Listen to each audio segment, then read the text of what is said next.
Deuteronomio Kapitulo 15. Batas ng mga utang. Sa katapusan ng bawat 7 taon ay magpapatawad ka ng iyong mga pautang. At ito ang paraan ng pagpapatawad, bawat may pautang ay magpapatawad ng kanyang ipinautang sa kanyang kapwa, huwag niyang sisingilin sa kanyang kapwa, at sa kanyang kapatid, sapagkat ang pagpapatawad ng Panginoon ay ipinahayag.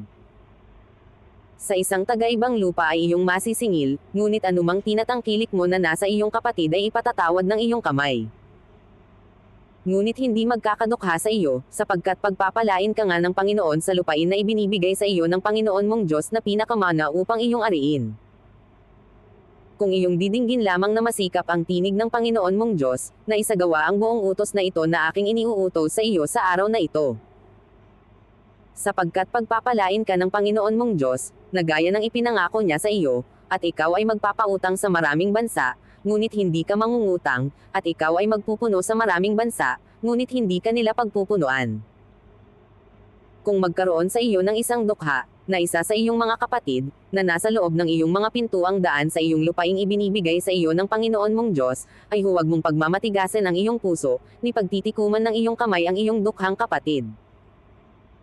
Kundi iyong ang babukin ang iyong kamay sa kanya, at iyong ang pauutangin siya ng sapat sa kanyang kailangan sa kanyang kinakailangan. Pag-ingatan mong huwag magkaroon ng masamang pag-iisip sa iyong puso, na iyong sabihin, ang ika-7 taon, na taon ng pagpapatawad, ay malapit na, at ang iyong matay magmasama laban sa iyong dukhang kapatid at hindi mo siya bigyan, at siya'y dumaing sa Panginoon laban sa iyo, at maging kasalanan sa iyo. Siya nga'y bibigyan mo, at ang iyong puso'y huwag magdamdam pagka binibigyan mo siya, sapagkat dahil sa bagay na ito'y pagpapalain ka ng Panginoon mong Diyos sa lahat ng iyong gawa, at sa lahat ng hipyuan ng iyong kamay.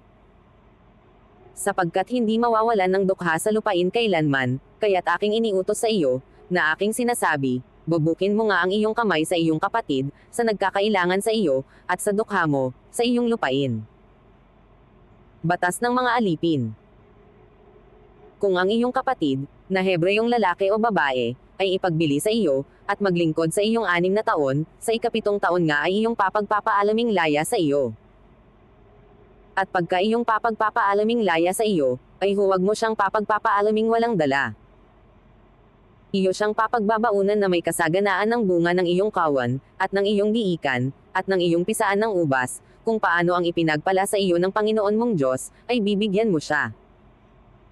At iyong aalalahanan na ikaw ay alipin sa lupain ng Ehipto, at tinubos ka ng Panginoon mong Diyos, kaya't iniuutos ko sa iyo ngayon ang bagay na ito. At mangyayari, na kung sabihin niya sa iyo, hindi ako aalis sa iyo, sapagkat iniibig ka niya at ang iyong bahay, sapagkat kinalulugdan mo siya. At kukuha ka nga ng isang pangbutas at ibutas mo sa kanyang tainga sa pintuan, at siya'y magiging iyong alipin magpakailanman, at sa iyong aliping babae man ay gayon din ang iyong gagawin. Huwag mong mamabigatin, pagka iyong papagpapaalaming laya sa iyo, sapagkat ibayo ng kopahang magpapaupa ang kanyang ipinaglingkod sa iyo sa 6 na taon, at pagpapalain ka ng Panginoon mong Diyos sa lahat ng iyong ginagawa. Batas ng panganay. Lahat ng panganay na lalaki na ipinanganak sa iyong bakahan, at sa iyong kawan ay iyong itatalaga sa Panginoon mong Diyos, huwag mong pagagawin ang panganay ng iyong baka, ni huwag mong gugupitin ang panganay ng iyong kawan. Iyong kakanin sa harap ng Panginoon mong Diyos taon-taon sa dakong pipiliin ng Panginoon, kakanin mo, at ng iyong mga sangbahayan. At kung may anumang kapintasan, na paylay o bulag, anumang masamang kapintasan, ay huwag mong ihahain sa Panginoon mong Diyos. Iyong kakanin sa loob ng iyong mga pintuang daan, ang marumi at ang malinis ay kapwa kakain, na gaya ng maliit na USA at gaya ng malaking USA. Huwag mo lamang kakanin ang dugo ni yaon, iyong ibubuhos sa ibabaw ng lupa na parang tubig.